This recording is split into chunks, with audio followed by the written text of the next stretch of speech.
Hello, welcome back to week 2 of Legacy Lineage Online Learning in collaboration with Youth on Fire as we present virtual story time. I'm going to start off with a song, and so here we go. Hello, hello, hello, and how are you? I'm fine, and I hope that you are too. Hola, hola, hola, ¿y cómo estás? Yo bien, espero tú también. Well, greetings. It's Miss Nicole again, and this week we are going to be taking a dive into social emotional learning. And what we will do before we head into Easter and all the fun stuff of Easter is just touch on social emotional learning. Behavior is communication, and we are at home during this stay home, stay safe period. But I also want to say to parents, I realize that we need to stay sane. And with little ones, there's always going to be times where their behavior is telling us a lot more than their words are able to. So I wanted to just touch on social emotional learning. And during this time, children are receiving so many messages. So how might they be processing those messages, and what are some of the things we can do to help them? I want to look at the Connecticut Early Learning and Development Standards. These are the standards that the state of Connecticut says adults are supposed to be doing to support children as they get ready to begin preschool. So they have every domain area in here. And the one that I'm going to just look at today is social emotional development. So what is social and emotional development? It is understanding for children. It is understanding themselves, their feelings, and how to play with others. What adults can do is to encourage by caring, being affectionate, the relationships that we have, and the safety and the security that we provide to young children. And again, I'm always going to reiterate to remember that parents are their child's first and foremost influential teacher. So before they enter any preschool classroom, before they go off to any babysitter, any daycare provider in any way, shape, or form, remember that you are your child's first and most influential teacher. All right, so we have a fun story today. We're gonna finish off with our dinosaur theme that was sent in by a viewer, and we're going to do a fun experiment that talks about all of the hand washing that we've been doing and why it's so important, and maybe create a tangible learning experience for children that talks about what are germs. So the name of this story is How Do Dinosaurs Get Well Soon? The question is, how did the dinosaur get sick? Germs. So here we go. I am reading, look at me, time to put the toys away and listen to what I say. 1, 2, 3, eyes on me. This is the front of the book. It tells you the title, the author, and the illustrator. Those are words we'll find a little bit more information about later. This is the back of the book, and this is the spine. This is the spine. This is the front of the book. This is the back of the book, which tells us it's the end, and this is the spine. Parents, show your child their spine. And just like the spine of our body holds us together, the spine of the book holds all the pages together. So here we go. How do dinosaurs get well soon? Does he look like he wants to see the doctor? He kind of has his head turned away. What is his behavior and his body language saying about how he feels about the doctor? I don't think he wants to see the doctor, but sometimes it's important. Uh-oh. Looks like he's sick, and he's using a tissue to cover his sneeze. Good job, dinosaur. What if the dinosaur catches the flu? Does he whimper and whine in between each achoo?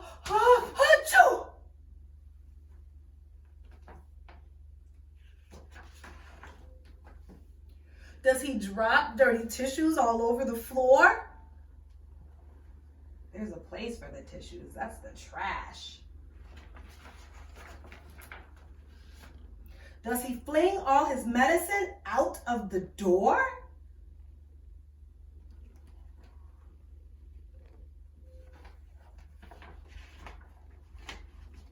Does he flip off his covers with tooth and with tail? Does he dump out his juice and get sick in the pail? Whoa, look at his neck. He had to really reach over. Oh, I feel bad. The dinosaurs don't feel good. Does a dinosaur wail? Come on, let me hear you. Do it with me. Does a dinosaur wail? Nice wailing. What if a dinosaur goes to the dock? Does he drag all his feet till his mom is in shock? She's like, come on, you're not gonna get a shot. Please, come on.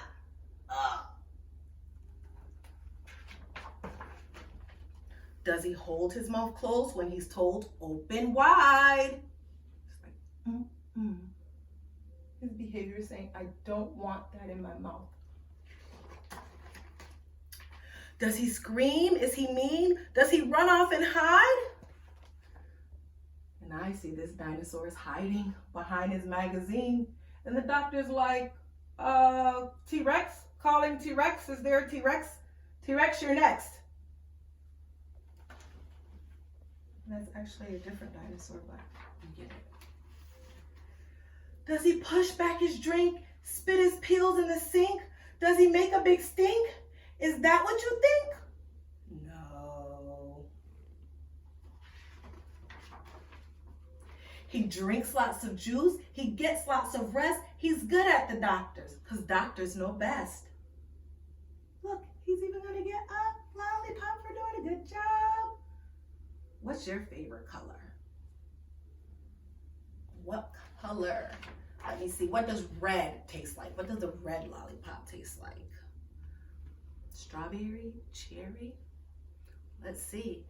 He uses a hanky on mouth and on nose. So when he does cough and sneeze, he uses his tissue.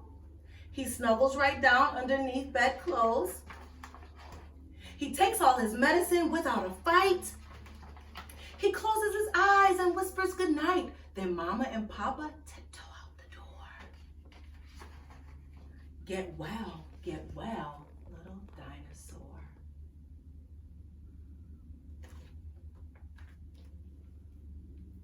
The end. Now, last week when we ended, I went over a little chant with you and I talked about this young lady back here and it's saying tips for how to prevent colds and flu. And we talked about how you cover your nose and mouth with a tissue when you cough or sneeze, that you don't touch your eyes, your nose, or your mouth, and that you want to sneeze into your elbow if a tissue is not available. So here we go. Hands on shoulders, hands on knees. Cover your mouth if you cough or sneeze. Let's try that again. Hands on shoulders, hands on knees. Cover your mouth if you cough or sneeze. Good job.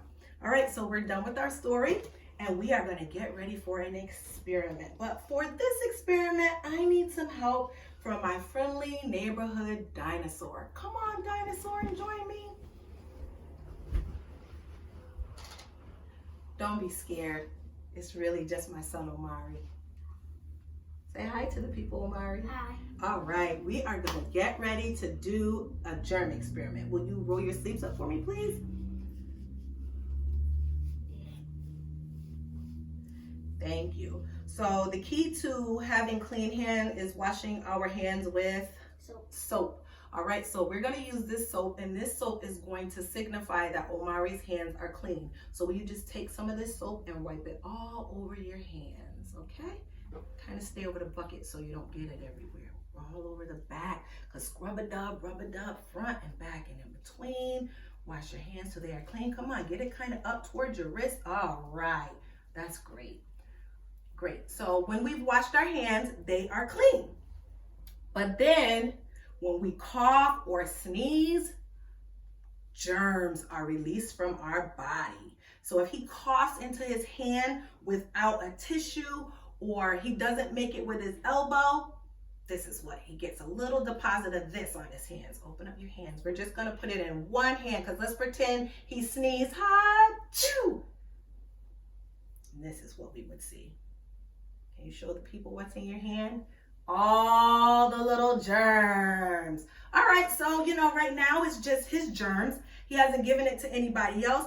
But just let's say he is about to go outside to play, and he decides he's gonna get his coat. He needs both hands for his coat, so he puts his hands together, kind of move them around a little bit. All right, good, that's enough. We don't wanna, now, good, can you show the people what happened to the germs? They spread from one hand to the other. They sure did. So what can we do to get those hands clean? And also, like if he was to touch, let's see. What happens if he goes and he says, you know what, forget it. I don't want to go outside. I'm going to play with this dinosaur now. He's going to touch this dinosaur, play with the dinosaur, maybe open and close his mouth with your other hand. Touch it so the germs can get all over. Good, just like they really would. All right, let's see. Hopefully the germs transferred. And as you can see, germs are now on this dinosaur, on every place that Omari touched. I don't want to spread the glitter too much because glitter is messy. All right, so what can we do to clean these germs? We're gonna need some what? Soap and some water. All right, so we're gonna now again, put your hands over, and we're gonna get some soap. And this time, don't rub them yet. We're going to wash our hands for 20 seconds. So let's add a little water.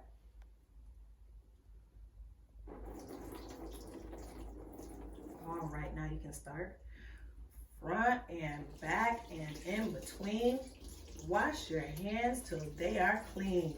Scrub and rub those germs away, and you will have a healthy day. Let's say that again one more time.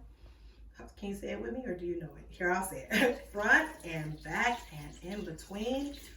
Wash those hands till they are clean. Scrub and rub, get in the middle, those germs away, and you will have a healthy day. Uh-oh, this got in the water a little bit, but you can use this side. All right, go ahead and dry them.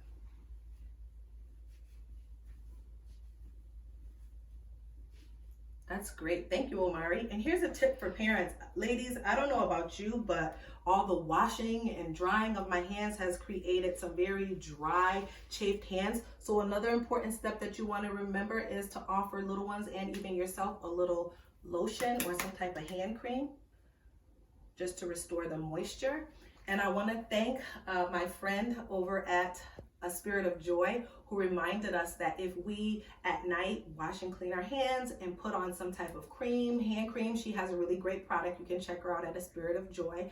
And then maybe put gloves, or she even suggested socks, mittens over our hands overnight. It nourishes the hands and brings back some of the moisture that we've lost throughout the day. So I know we can't get to the nail shop, so we have to do what we can do to maintain. So there's your healthy tip.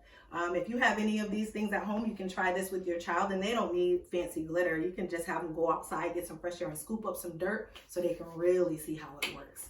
Well, this has been Miss Nicole, and I hope you enjoyed yourself. I did. Thank you, Omari. Bye.